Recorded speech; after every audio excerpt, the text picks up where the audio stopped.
Bonjour à toutes, je suis super contente de vous retrouver après ce break estival. J'ai beaucoup de choses à vous raconter mais ce sera peut-être le sujet d'une prochaine vidéo pour pas tout mélanger.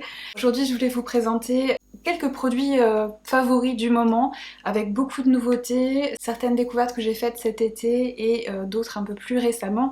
Et avec tous ces petits produits que je trouve absolument merveilleux, j'ai voulu vous concocter un petit maquillage d'inspiration un petit peu automnale puisque ça y est, nous sommes en septembre et on va très vite arriver officiellement à l'automne. Il y a énormément de nouveautés qui sont sorties cet été. Généralement c'est un peu une période de break pendant laquelle les marques nous fichent un petit peu la paix avec les nouveautés, mais j'ai l'impression que cet été ça n'a pas arrêté.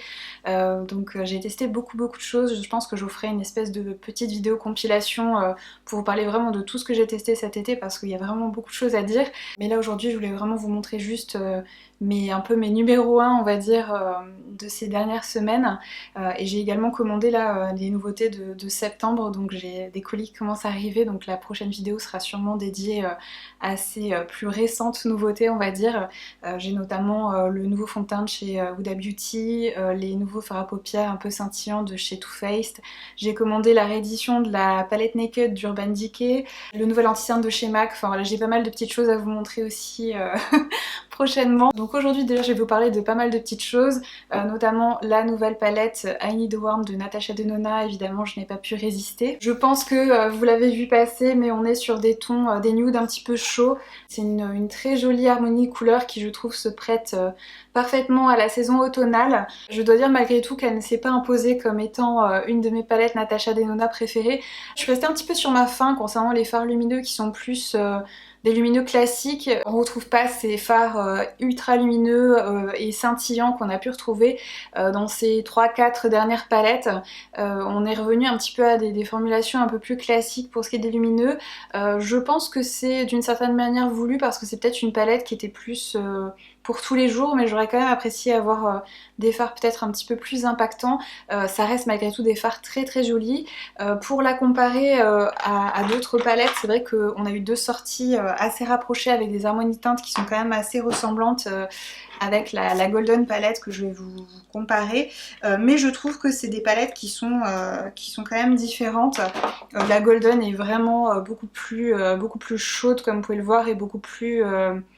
Oui, bon voilà, on est plus dans des tons un peu ocre, dorés, mais qui tirent plus sur le jaune, voilà, et sur des tons beaucoup plus soutenus, alors que celle-ci, on est plus dans des tons un peu pêche, rose gold, champagne. Donc pareil, vous avez quand même des marrons, des teintes un peu plus taupe, etc. pour obtenir des choses un peu plus intenses, mais on reste quand même sur une palette un petit peu pour tous les jours.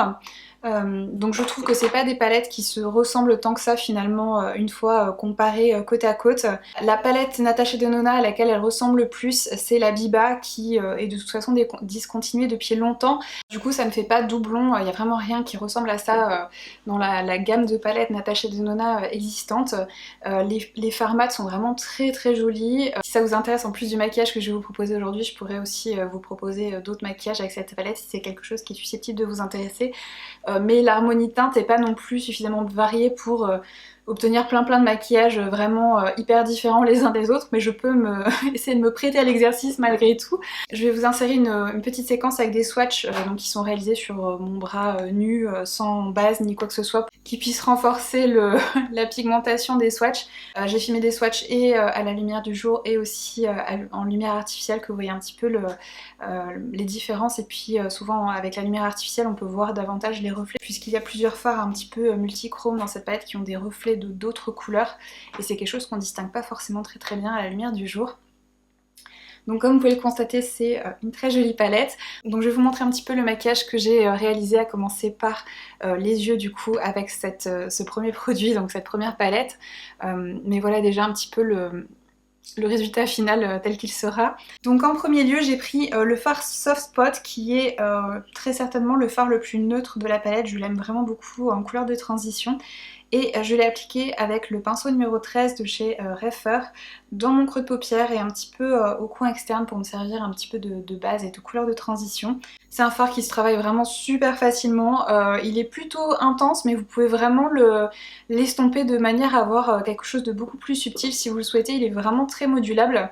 Franchement la qualité de ce fard, bon tous les fards mat dans cette palette sont vraiment exceptionnels, mais celui-ci tout particulièrement. Ensuite je vais prendre la teinte Anchor qui est une teinte un petit peu taupe métallisée avec un petit pinceau numéro 2 mini de chez Reifer que je vais appliquer donc au niveau de mon coin externe pour intensifier un petit peu plus cette zone là. C'est un fard qui est plus satiné que vraiment lumineux, donc on peut l'utiliser vraiment de plein de manières différentes. Je reprends ensuite mon petit pinceau numéro 13 et je viens m'assurer qu'il n'y a pas de démarcation au niveau de mon creux entre les deux fards. Ensuite je viens appliquer ma base un petit peu collante de chez Pat McGrath qui est la Intensify Artistry Wand. C'est un de mes produits indispensables dans ma collection maquillage. Ça permet vraiment d'intensifier les fards lumineux en fait, de vraiment décupler l'effet scintillant. Je trouve que ce format un peu stick c'est beaucoup plus pratique que les glitter glue en tube et j'adore vraiment ce produit là. Vous pouvez aussi l'appliquer par-dessus un autre fard, donc voilà, c'est vraiment une pépite. Ensuite appliquer la teinte Dynamisme au doigt sur ma paupière mobile. C'est une teinte assez difficile à décrire, c'est une teinte un petit peu marron rouge avec des reflets verts qui est vraiment de toute beauté, mais qui appliqué au pinceau ne donne absolument rien. C'est typiquement le genre de fard qu'il vaut mieux appliquer au doigt pour avoir une belle intensité, et encore mieux si vous pouvez mettre en dessous une base collante comme celle que j'ai appliquée pour vraiment avoir quelque chose de bien intense et bien lumineux, de voir vraiment tous les reflets se déployer sur la paupière. Ensuite avec un pinceau numéro 21, toujours de chez Reifer, je viens prendre la teinte Snug qui est une teinte un petit peu rose gold, très lumineuse, qui est vraiment très jolie, et je viens l'appliquer au niveau de mon coin interne. Et je viens réaliser ensuite avec un petit pinceau 29 de chez Reifer qui est absolument minuscule et le fard Pep qui est un très joli marron foncé. Je viens réaliser comme une sorte de trait liner en fait avec pour finir d'intensifier un petit peu mon regard et l'étirer un petit peu.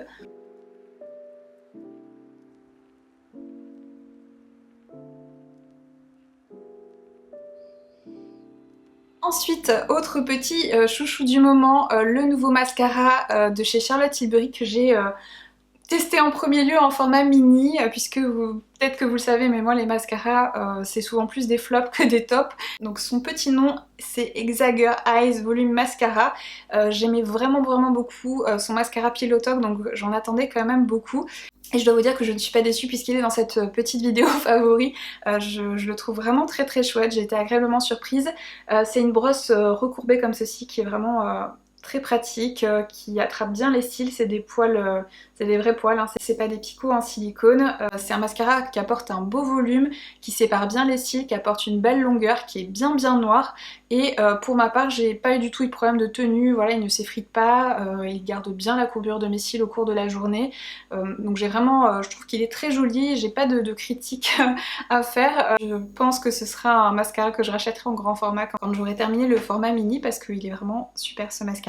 Ensuite pour le teint, un de mes chouchous du moment, c'est le nouveau fond de teint en stick de chez Dior. Donc c'est le Dior Forever Skin Perfect que j'ai en teinte 1N. C'est vraiment une petite merveille ce fond de teint. Pourtant je suis pas très friande de fond de teint stick en général, que je trouve pas très flatteur. Voilà, je trouve qu'en général ça marque un petit peu les zones de sécheresse, c'est pas toujours... ça se fond pas toujours très bien avec la peau, mais alors celui-ci franchement c'est de mon point de vue un chef-d'œuvre. Il a un effet un petit peu, c'est un mat satiné et qui a un effet vraiment floutant au niveau de la peau, voilà, ça fait vraiment presque une peau photoshopée mais vraiment tout en finesse. Il en faut vraiment très peu. De toute façon voilà, sur ma peau qui approche de ses 38 années d'existence, j'ai maintenant tendance à préférer appliquer de très fines couches de fond de teint, des choses beaucoup plus légères. Je trouve que c'est beaucoup plus flatteur et ça a tendance à moins vieillir. Donc celui-ci vraiment je viens l'étirer avec un pinceau. Là j'ai utilisé un des nouveaux pinceaux Reifer, donc le B04, qui est ce merveilleux pinceau fond de teint que j'utilise tout le temps depuis que je l'ai parce que je le trouve vraiment parfait. Il permet vraiment de bien diffuser le produit très facilement. C'est vraiment un gros coup de cœur. Je vais vous montrer aussi l'utilisation de la version mini qui est le pinceau anti-cerne, et je crois qu'ils sont vendus par lot sur le site de Reifer et c'est vraiment des merveilles. Donc s'ils sont toujours dispo, je vous mettrai aussi le lien parce que franchement gros coup de cœur ces pinceaux. Donc revenons au fond de teint que je trouve absolument sublime. Voilà, il est très très beau à l'application, mais je trouve qu'il se comporte vraiment très très bien dans la durée sur ma peau. Je trouve qu'il garde bien sous contrôle ma brillance. J'ai une peau mixte, donc voilà, souvent j'ai pas mal de brillance au niveau de ma zone T, et il reste vraiment très très beau toute la journée. Il file très très peu dans mes rides, au niveau du front notamment. Donc vraiment c'est un fond de teint qui je trouve a tout bon. Je pense que c'est aussi un fond de teint qui pourrait convenir à énormément de types de peau, que ce soit une peau sèche, normale, mixte, mature, grasse peut-être pas non plus, mais à voir. Moi, comme je disais, sur ma zone T, il se comporte vraiment très très bien, donc voilà. Je pense que c'est un fond de teint qui est... En fait, je ne vois pas quoi lui reprocher, à part le fait peut-être que je n'aime pas trop la forme du packaging, puisqu'il est un petit peu ovale, et je trouve ça assez curieux en fait, cette forme un petit peu ovale. Quand vous twistez, en fait, vous pouvez pas vous arrêter à mi-chemin parce que sinon, voilà, c'est pas centré au niveau du packaging, donc vous êtes obligé de faire un tour complet. C'est la seule petite chose que je peux éventuellement lui reprocher, mais sinon, voilà, le packaging est très beau, très luxueux, voilà, vraiment rien à redire. C'est un fond de teint qui est, voilà, dans la gamme de prix des fonds de teint Dior, donc assez onéreux, mais franchement, comme il en faut très très peu, je pense qu'il dure longtemps, et je trouve vraiment le rendu unique. J'ai jamais vu un fond de teint stick qui avait ce rendu un peu floutant. Du plus bel effet, là, un très joli effet satiné mat, et la tenue, souvent c'est ce qui pêche aussi beaucoup chez moi avec les fonds de teint en stick. Et bien celui-ci il reste vraiment impeccable pendant de longues heures, donc vraiment gros coup de cœur. Ensuite, niveau anti-cerne, je reste toujours avec mon Haus Labs.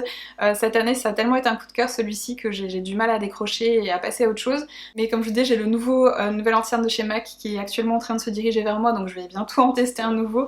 Mais en attendant, celui-ci reste indétrônable. Je l'ai appliqué avec le pinceau dont je vous parlais là, le B05 de chez Reifer, qui est... je trouve absolument parfait. Il peut vraiment mimer, je trouve, une application au doigt. Vous pouvez vraiment étirer tout doucement l'anti-cerne, il fait pas du tout de traces, il est vraiment tout doux, et il a une belle souplesse, donc c'est pas du tout irritant ni quoi que ce soit pour le dessous de l'œil. Donc vraiment un gros coup de cœur aussi ce pinceau. Ensuite, un autre gros coup de cœur, c'est le stick de contouring de chez Dior, donc qui est sorti en même temps que le fond de teint. Alors il existe 4 teintes, malgré le choix de teintes assez réduit, je trouve qu'elles sont plutôt bien choisies parce que vous avez vraiment une belle variation, on va dire, et en intensité et aussi en niveau chaleur, parce que vous avez des teintes qui sont plus pour le contouring un peu taupe, et des teintes qui sont plus chaudes si vous voulez utiliser plutôt ce stick en guise de bronzer. Moi j'ai la teinte numéro 1 Light, qui est une très très jolie teinte neutre que je trouve vraiment sublime. Depuis que j'ai ce stick de contouring, j'utilise presque tous les jours parce que je trouve qu'il est magnifique. La texture est absolument parfaite, c'est une aussi belle réussite à ce niveau-là que le fond de teint. Ça se fond super facilement de manière bien uniforme, ça fait pas du tout de taches ni quoi que ce soit, et la teinte est absolument magnifique. On est vraiment sur un entre-deux, une teinte qui autant sculpte le visage que apporte une jolie couleur. Donc voilà, pour ma peau claire, je trouve que c'est une teinte qui est absolument divine. Donc gros coup de cœur, ce petit combo qui ne va pas me quitter dans les prochains mois.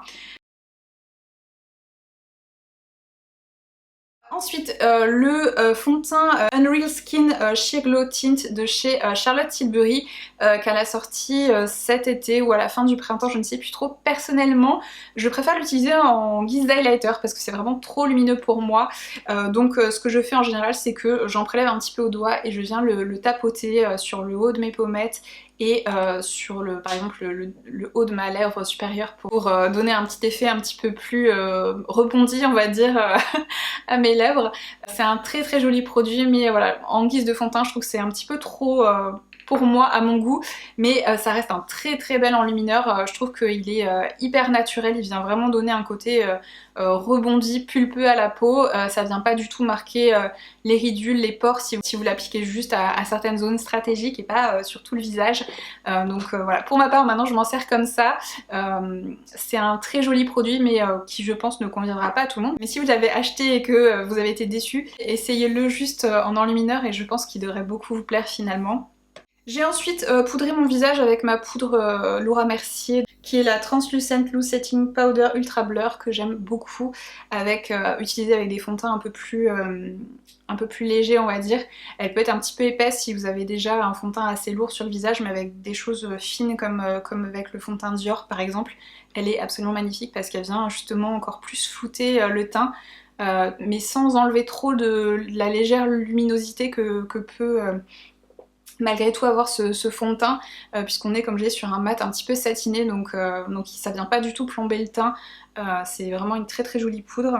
Là j'ai le format mini que vous pouvez trouver notamment chez Sephora. Et c'est je pense pareil un produit que je rachèterai en grand format quand je l'aurai terminé. Ensuite autre petit coup de cœur de cet été, même si c'est des produits qui existaient déjà depuis un sacré paquet d'années, ce sont les blush Glow Play de chez MAC. Ils ont sorti des nouvelles teintes qui sont vraiment très jolies. Apparemment ils les ont aussi reformulées, mais bien que je ne vois absolument aucune différence par rapport à l'ancienne formulation. Là j'ai la teinte True Harmony qui est absolument sublime, qui ne paye pas de mine comme ça, mais c'est vraiment un très beau nude en fait. Qui est très légèrement chaud, on va dire, une fois appliqué on dirait pas dans le packaging comme ça, mais c'est vraiment une très jolie teinte vers laquelle j'ai tendance à beaucoup me diriger, et c'est vraiment une très jolie formulation. Si vous connaissez pas, on est un petit peu sur une texture un petit peu hybride. Vous savez, c'est ces formulations un peu pâte à modeler, si vous appuyez dessus c'est mou en fait, c'est un peu entre la crème et la poudre. Quand vous l'appliquez c'est très transparent et vous pouvez vraiment construire l'intensité, donc c'est un blush qui est très facile d'utilisation. Moi je l'applique avec un pinceau en poil synthétique, donc là c'est mon 125 de chez Fenty. C'est mon pinceau préféré pour appliquer ce type de blush. Et il a cet effet aussi un petit peu floutant, très naturel, donc vraiment très joli. Il y a d'autres teintes parmi les nouvelles teintes qui me fondent l'œil, donc attendez-vous peut-être à en voir passer d'autres dans de prochaines vidéos. Mais si vous aviez raté l'info, sachez que voilà, ces nouvelles teintes de blush Glow Play de chez MAC sont absolument sublimes. Ensuite j'ai terminé mon ras de cils inférieur, donc j'ai repris mon pinceau numéro 2 mini de chez Refer et la teinte Anchor, donc qui était ce taupe un petit peu satiné, et j'en ai appliqué un petit peu au niveau de mon ras de cils inférieur pour que le haut et le bas soient un peu plus coordonnés. Ensuite pour mes sourcils, je suis revenue un petit peu à un ancien favori que j'avais délaissé ces dernières années et j'avais oublié à quel point je l'aimais. C'est le très célèbre Brow Wiz de chez Anastasia Beverly Hills que j'ai en teinte medium brown et que voilà, que j'adore, et que comme je dis j'avais oublié un petit peu son existence, et finalement c'est un très bon produit, je le trouve absolument parfait, donc je prends beaucoup de plaisir à le réutiliser ces derniers mois. Ensuite pour les lèvres, j'ai utilisé un des nouveaux crayons de chez Maybelline que je trouve pour le prix absolument extraordinaire. Donc ce sont les Lifter Liner. Donc comme je disais de chez Maybelline, là j'applique aujourd'hui la teinte On It. Donc vraiment très abordable en termes de prix puisqu'on est dans les 7 € sur Amazon par exemple. Et les teintes sont vraiment sublimes. C'est des crayons à lèvres qui sont bien pigmentés, qui ont un beau glissant, qui s'appliquent de manière uniforme et facile sur les lèvres et qui ont vraiment une très belle tenue. Je les aime tellement que j'en ai acheté 4 finalement. J'ai commencé avec 2 et puis finalement j'en ai acheté un troisième et puis un quatrième. Mais bon là ça suffit maintenant. Donc je vous montrerai peut-être les autres teintes dans une prochaine vidéo. Je vous mettrai peut-être une petite séquence avec des swatchs des 4 teintes pour vous les montrer. Mais c'est vraiment un très gros coup de cœur. Comparé aux crayons à lèvres Fenty que j'ai trouvé assez médiocres, ceux-là pour un tiers du prix sont bien meilleurs et la section teinte est bien plus belle. Donc vraiment une petite pépite de chez Maybelline que je vous recommande vivement. Ensuite en guise de rouge à lèvres, c'est un produit qui est un petit peu moins nouveau, donc qui est sorti cette année mais il y a quelques mois et que je n'avais pas encore testé. C'est un rouge à lèvres de chez Rabanne, c'est le Drama Lips en teinte Hang Up. Donc c'est des rouges à lèvres qui sont un petit peu satinés, qui sont très pigmentés, c'est un très beau nude chaud qui va un petit peu avec tout, donc c'est un rouge à lèvres que j'ai pris beaucoup de plaisir aussi à utiliser ces derniers mois. Et je trouve que la formulation est vraiment très belle, malgré le fait que ce soit un rouge à lèvres satiné, il a une très jolie tenue, il est très confortable sur les lèvres. Et voilà, comme je disais, je trouve la teinte particulièrement réussie. Parmi les autres teintes, je crois qu'il n'y avait pas trop d'autres teintes qui me tentaient. On est plus sur des choses assez soutenues, assez colorées. C'est un petit peu le seul rouge à lèvres nude de la gamme, mais c'est un très joli nude, donc peut-être qu'ils étendront leur gamme de teintes dans les prochains temps. Et je surveillerai ça de près parce que c'est vraiment un très joli rouge à lèvres. Ensuite j'ai terminé avec un produit assez iconique mais que j'adore et que je continue à utiliser malgré le fait qu'on soit soit en train de sortir de l'été parce que ça me donne l'impression qu'on est toujours en été en fait et ça me permet de prolonger un petit peu l'effet vacances. Il s'agit de l'huile Prodigieuse Or de chez Nuxe que j'adore, qui est un produit qui me rappelle aussi mon enfance parce que ma maman l'utilisait. Donc voilà, l'odeur et ça sent super bon en fait et j'aime beaucoup voilà, l'appliquer sur les parties apparentes de mon corps, voilà, sur le décolleté, les bras, etc. Ça vient donner un petit voile légèrement doré qui est du plus bel effet, qui me permet aussi d'estomper un petit peu mes cicatrices de piqûres de moustiques que j'ai un petit peu partout, petit souvenir de l'été puisque je n'ai absolument aucun self-control et je ne peux pas m'empêcher de me gratter jusqu'au sang. Donc ça laisse forcément toujours de vilaines marques. Mais voilà, c'est un produit que j'adore, que tout le monde connaît j'imagine, mais que j'avais envie de rementionner ici parce que c'est un favori de longue date. Et j'ai adoré l'utiliser encore cet été. Je l'applique pour ma part avec le petit pinceau Kabuki chez Fenty qui est le 160 Face and Body que je trouve absolument parfait pour ça. Ça permet de pas avoir les mains toutes tachées ensuite. Et dernier produit qui va sûrement vous surprendre si vous me connaissez un peu puisque je n'aime quasiment aucun parfum, c'est vraiment, ça doit arriver peut-être tous les 3-4 ans qu'un nouveau parfum vienne rejoindre ma maigre collection. Et là ça a été le cas cet été avec un parfum de chez Dolce & Gabbana qui est le parfum Devotion. Alors déjà le packaging avec ce magnifique cœur sacré, enfin voilà, je trouve absolument magnifique, mais le parfum en lui-même sent divinement bon. C'est une odeur, comment dire, un petit peu sucrée, estivale, donc je sais que c'est pas un parfum que je porterai encore longtemps là dans les prochaines semaines. Je vais passer à mes parfums un peu plus automnaux. Je vais vous lire les notes, que vous voyez un petit peu de quoi il s'agit, parce que je suis aussi pas très douée pour décrire les parfums, mais c'est un parfum qui sent un petit peu le monoï, la plage, la vanille. Il y a peut-être de la fleur d'oranger dedans. Donc les notes de tête c'est citron confit. Les notes de cœur c'est fleur d'oranger, panna cotta et rhum. Et les notes de fond c'est de la vanille. Donc vous voyez on est sur quelque chose d'assez gourmand mais ça reste, c'est pas trop sucré en fait donc c'est pas du tout écœurant, c'est plus quelque chose d'assez réconfortant et estival, d'assez chaud. Je trouve que c'est vraiment un parfum qui est très réussi, c'est un très gros coup de cœur et comme je dis ça fait très longtemps que j'ai pas eu un coup de cœur pour un parfum donc 10 sur 10 autant pour le packaging que pour le parfum en lui-même que je trouve très réussi. Il s'est vite imposé comme étant mon parfum préféré de l'été. Heureusement que je l'ai eu en échantillon dans une commande parce que sinon je serais complètement passée à côté. Comme je disais, en général les parfums je n'aime rien. Donc voilà, c'est assez inhabituel pour moi de vous présenter un parfum, mais voilà, sachez que celui-ci, s'il vous tentait, je pense qu'il devrait vous plaire autant qu'à moi. Celui-ci peut-être plus particulièrement qu'avec d'autres parfums, je vous conseille de l'essayer sur vous parce que moi il a vraiment pas du tout la même odeur sur moi que sur les testeurs par exemple, ce qui est pas toujours le cas mais en tout cas celui-ci je trouve qu'il sent bien meilleur une fois réchauffé en fait sur la peau. Voilà pour clore cette petite vidéo concernant quelques-uns de mes produits favoris de ces derniers mois. J'espère que cette vidéo vous a plu et a pu vous être utile. Comme d'habitude vous aurez tous les liens en barre de description et si je trouve des codes promo etc je vous les mettrai également. Je vous fais des gros bisous à toutes et je vous retrouve très bientôt pour de nouvelles vidéos.